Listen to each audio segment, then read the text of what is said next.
Hello guys! Welcome to the Alrasta channel to discuss and explain the exciting storyline of your favorite series, SwallowedStar, episode 196. In the previous episode, we saw Luo Feng involved in a battle at Star Tower to obtain the sealed star. Surprisingly, King Tianzhen betrayed Luo Feng, attempting to kill him and seize his treasure. But Tianzhen's attempt failed because Luo Feng suddenly disappeared right in front of him. It turned out that Luo Feng was forced into the trial hall inside Star Tower. Inside, Luo Feng met Put Thi and took the Star Tower inheritance trial. In the trial, Luo Feng had to fuse his soul and a Tower Pearl crystal to test his strength and mental fortitude to endure the pain of the process. So, will Luo Feng pass the trial in this episode? Okay, without further ado, let's get straight to the story.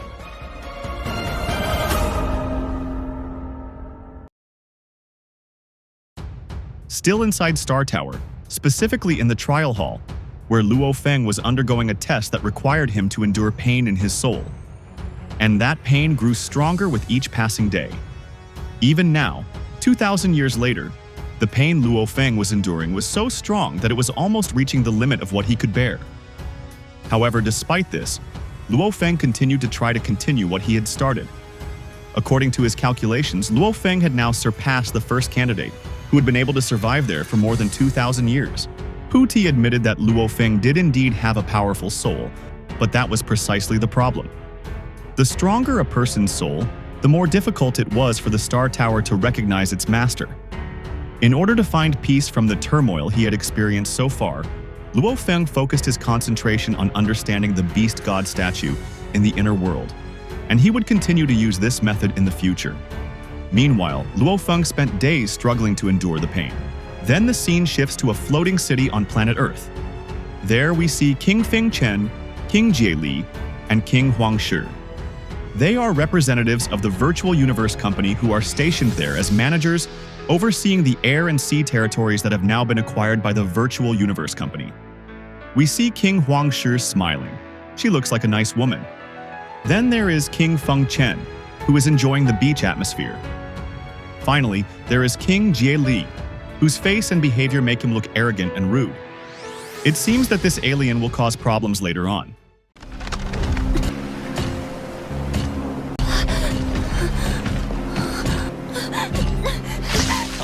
On another note, regarding the Luo family business, Luo Hua informed Xu Xin that the Luo family was currently experiencing some friction with the Rose family. Luo Hua is confident that a calm discussion with them will resolve the issue. Meanwhile, Gao Sheng, who hadn't seen Luo Feng in a long time, came to visit and asked Xu Xin where he was. Xu Xin said that in the last message Luo Feng sent, her husband only said that he was dealing with something very important, and that for now he couldn't access the virtual universe. Xu Xin was sure that Luo Feng would be home soon. Thereafter, Xu Xin also met Brolin, the 9th princess of the Black Dragon Mountain Empire.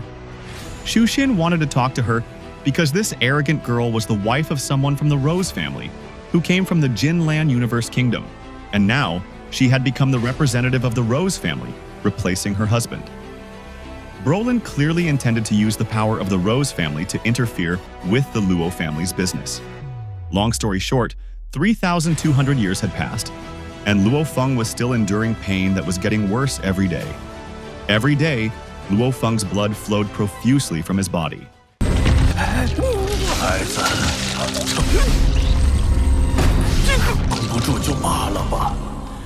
Watching Luo Feng struggle, Pu Ti asked Luo Feng, who was considered too weak to continue, to just stop and end his suffering. After Luo Feng died, even if the master did not want to revive Luo Feng, Pu Ti promised to turn back time and space to revive Luo Feng. Pu Ti was willing to do so after seeing Luo Feng's great perseverance. But even though he was covered in blood, Luo Feng remained stubborn and refused to give up. When Luo Feng's consciousness began to fade, it suddenly returned to its perfect state. Seeing this, Pu Ti wondered what Luo Feng had just done. Of course, Luo Feng was able to maintain his consciousness because of the golden-horned behemoth, whose understanding of the beast god's path had deepened. Long story short, more than 3,000 years have passed, and Luo Feng still hasn't returned home. there has been no news from him, making Xu Xin miss Luo Feng even more. While Luo Feng was away, problems began to arise. For example, the Rose family from the Jinlan Universe Kingdom recently began to resist and refuse to cooperate with the Luo family. Nevertheless, Xu Xin and her family members have been trying to resolve the business-related issues and have developed a backup plan, promising that when Luo Feng returns, the Luo family will still be strong. Even Baika Luo and the warriors protecting the planet Earth continue to train so they won't fall too far behind their boss, Luo Feng. Meanwhile, at Shattered Star in the extraterritorial battlefield area, there was also Taiwo's team, who suddenly remembered Madman, aka Luo Feng, who had not replied to their messages for a very long time. Du Yao was sure that someone as strong as Luo Feng would definitely be fine. Du Yao was also not sure if Luo Feng had forgotten about them. Meanwhile, Zheng Jian, who had managed to escape from the Star Tower safely, was now also waiting patiently for his master, Luo Feng. As for King Tianjin, the traitor who was drinking in the city of the Hongmeng Alliance, he was boasting about himself because he had also participated in the battle to seize the dangerous sealed star. On the other hand, Brolin, who had joined the Rose family, met with the Rose family elder to carry out her evil plan against the Luo family, because she was convinced that Luo Feng was dead, and now was the time for Brolin to get the Luo family's assets.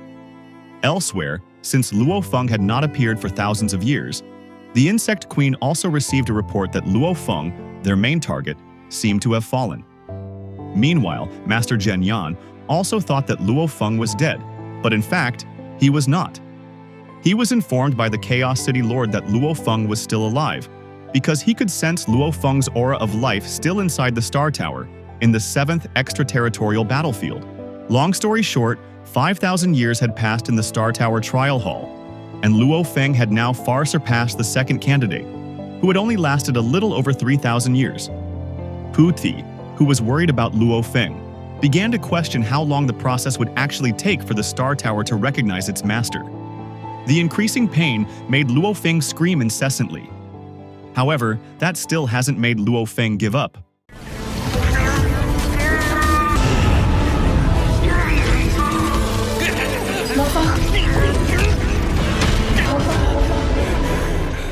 At this time, Luo Feng also began to recall various memories with Xu Xin and her children. These were beautiful memories that Luo Feng had not experienced in a very long time. The extraordinary pain in his soul had caused his body to collapse. Seeing that Luo Feng had been able to endure this for 5,000 years, Pu Ti wondered what kind of power had sustained Luo Feng all this time to keep him going. Was it the power of love?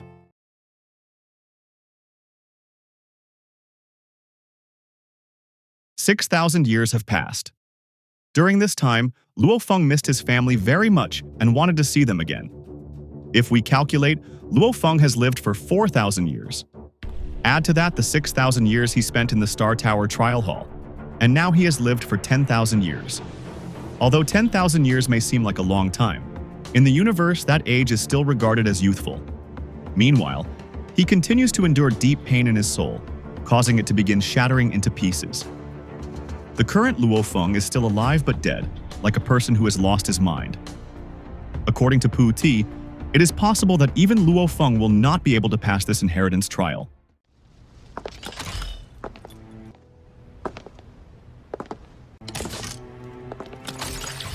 Back to Xu Xin, who suddenly received an email from Luo Feng, which of course made her very happy. However, that happiness did not last long. Xu Xin's heart was immediately broken when she read Luo Feng's email, which turned out to be an automatic email created by Luo Feng before he took the life and death test, and the message would be sent 6,000 years later. The email declared that Luo Feng had perished if he did not return in the future. Not only did Xu Xin receive the email, but all of his family members received it as well. After Luo Feng died, it was possible that he would be resurrected in the distant future. At the earliest, it would be 10,000 years. At the latest, it would be tens of millions of years.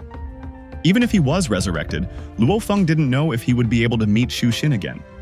And that was what made Xu Xin so sad. She didn't want to accept Luo Feng's apology, especially not in the form of a message.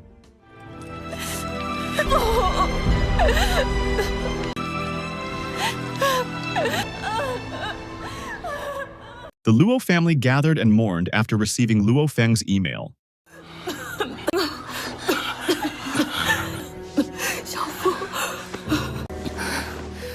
Trying to remain strong, Xushin informed them all that the Luo family and even the Earth would soon face a major crisis after Luo Feng was declared dead. Luo Feng had also left a bank account and password in an email he had sent. The balance contained 50 billion Hunyuan that they could use to deal with future emergencies. From now on, many forces would try to monitor the Luo family's movements. Therefore, they had to start preparing plans for the future. Among these forces, the most important and dangerous ones to watch out for were the Rose family and Princess Brolin. But was Luo Feng really dead, guys? Of course not. Xushin then opened another email from Luo Feng. It said that Luo Feng realized that he had spent very little time with Xushin in recent years. He expressed that Xushin was the woman he loved most. But Luo Feng also felt that he owed his wife too much. The sad news had even caused her to develop schizophrenia. It was evident when she was about to eat. She was always haunted by Luo Feng. In fact, wherever she was, she would just sit and ponder, remembering only her memories with Luo Feng. Xushin still couldn't accept this reality, and all she wanted was for Luo Feng to come back.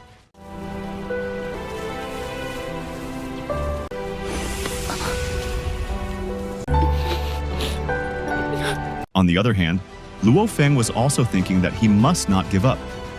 He felt a sense of responsibility because there were still people waiting for him at home. He also promised Xushin to live together forever. Was this called the power of love? As Luo Feng's consciousness began to weaken, it eroded his inner world, which began to collapse. But suddenly, everything began to reform. In the end, a miracle occurred. Luo Feng had successfully united his soul with the Star Pearl Crystal and completed his trial.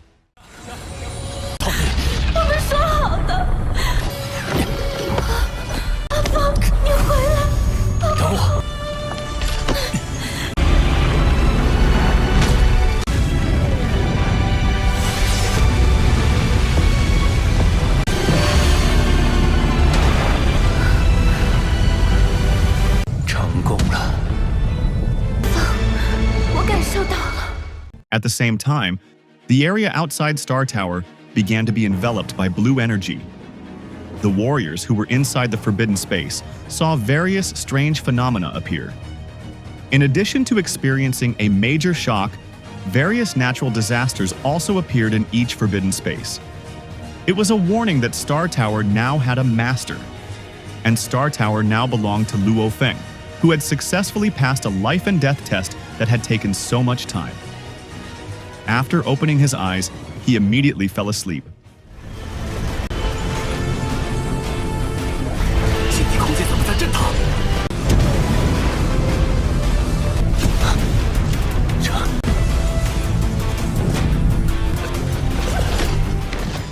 Seeing this, Puthi chuckled a little as he watched the powerful warrior, who, it turned out, could still fall asleep due to exhaustion, a very rare sight. 9 years after passing the Star Tower exam, Luo Feng, who had fallen asleep, finally woke up. And at that moment, he heard the voice of an old man calling his name.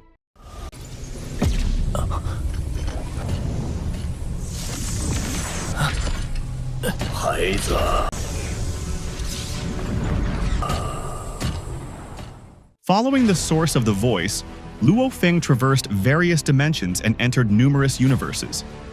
Finally, he saw an old man who appeared very powerful and majestic. It seemed that he was also the figure Puthi referred to as the Master. The figure who was calling Luo Feng also declared that from now on, Luo Feng was the leader of the human race descended from planet Earth, who had the right to stand among the super powerful warriors in the universe.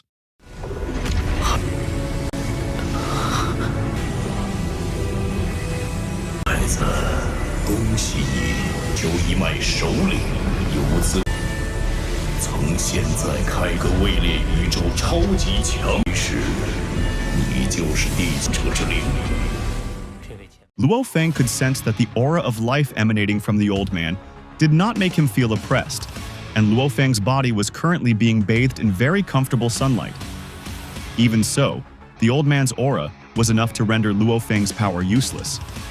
Even the laws of the universe tried to avoid him. It was a power that surpassed Pu Ti and even surpassed the Chaos City Lord.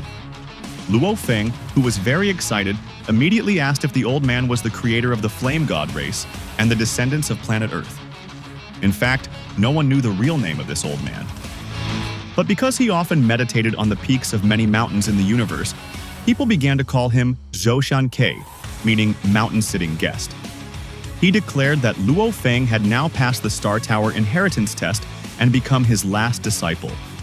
Since the beginning of the evolution of the universe, Zhoushan Ke had decided that he would only choose the strongest person from the two races he had created as his disciple. From the Flame God race, the master chose Yan Di, aka the Flame Emperor, who is now Luo Feng's second senior brother. In his teachings, Zhoushan Ke only taught about determination, not secret techniques. And because he is a treasure-making specialist, he has prepared the best resources and treasures for Luo Feng's future. It is known that Luo Feng will be given 2 Arcana-level treasures, which are of a higher level than heavy treasures such as Shiwu's wings. The first Arcana treasure is Star Tower, and the second is Robbery Armor, also known as Force Armor. Although he hasn't seen them directly, the Master can confirm that Luo Feng already has a deep connection with the armor. So what happens next? Well, will he silence Brolin again and carry out another massacre? Let's find out in the next episode, guys.